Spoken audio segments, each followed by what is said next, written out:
Drage Slovenke, Slovenci, gostje, jaz bi vam vsem tistim, ki ste bili aktivno udeleženi pri predstavitvi Republike Slovenije na Expo 2020 v Dubaju iskreno čestital za vaš doprinos k temu, da naša mala država, naša mala nacija postaja vse bolj znana širom po svetu. V tem mandatu je Slovenija ugriznila v dve, bom rekel, veliki jabolki. Eno je zagotovo predsedovanje Svetu Evropske unije, drugo je ta dogodek. In ne smem pozabiti, da tudi v okviru predsedovanja Svetu Evropske unije, da smo še ta teden zaključili parlamentarno dimenzijo predsedovanja. Moram reči, da ne glede na to, da so politične razlike in ocene vseh teh naših angažmajev dostikrat različne, da nas sogovorniki v svetu prepoznavajo kot zelo kredibilne organizatorje, kot kredibilno državo, nas prepoznavajo kot nekoga, ki je po številu prebivalstva majhen, morda tudi po bruto družbenem proizvodu, ampak ki je sposoben organizirati velike zadeve na najvišji možni ravni in na najboljši način. Jaz sem prepričan, da tako kot se lahko v tem mandatu pohvalimo na eni strani z uspešnim predsedovanjem Svetu Evropske unije, tudi pri naši parlamentarni dimenziji, ki so jo izredno pohvalili vsi predsedniki obeh domov parlamentov, ki smo jih imeli v ponedeljek in torek v Sloveniji, ki so prav v delegacijah prihajali do nas in so povedali, da takšne organizacije že dolgo niso izkusili. Tako sem prepričan, da si tudi ta dogodek zasluži vso pohvalo.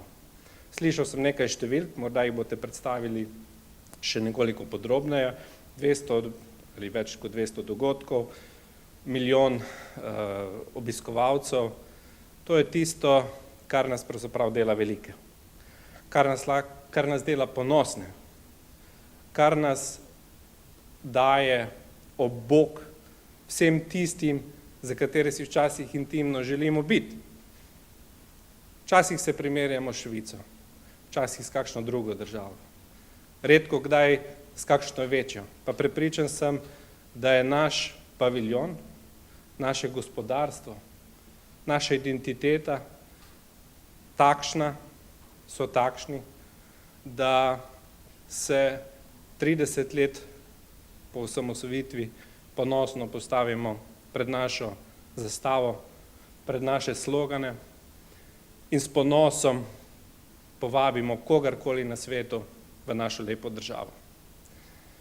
Ne vem, če lahko vse to, kar ste storili, izmerimo, če lahko vse te posle in, bom rekel, vso predstavitev pretvorimo v številke, ampak prepričan sem, da glede na vse trende, ki so kljub vsem drugim okoliščinam v svetu, tudi vojni v Ukrajini, vendarle pozitivni, da bo čas pokazal, da ste storili veliko delo. Danes smo v Sloveniji priča volitvam, medtem ko se tu dela predstavitev Slovenije, se pri nas pogovarjamo o pomembnih zadevah, tako kot v vsakem demokratičnem procesu, o naši prihodnosti. Jaz bi si želel, da bi bila ta prihodnost v veliki meri naravnana tudi za našim gospodarstvom, ki je pravzaprav hrbtenica delovanja naše države. Tudi če želimo biti bolj socialni, smo lahko samo, če imamo s čim biti.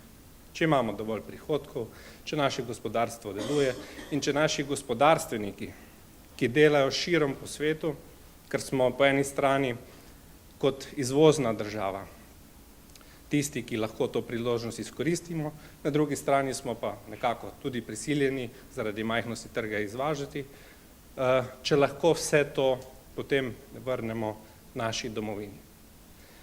Torej, spoštovane in spoštovani, upam, da bo tudi debata doma, ki se mora odviti, šla v tej smeri, da se ne bomo preveč umikali na kakšne druge teme, ki so manj produktivne.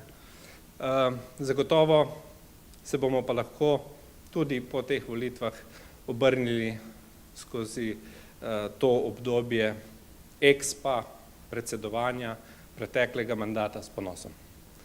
Jaz bi vam še enkrat ob tej priložnosti čestital. Želim vam, da se že zgodaj začnete pripravljati za naslednji expo.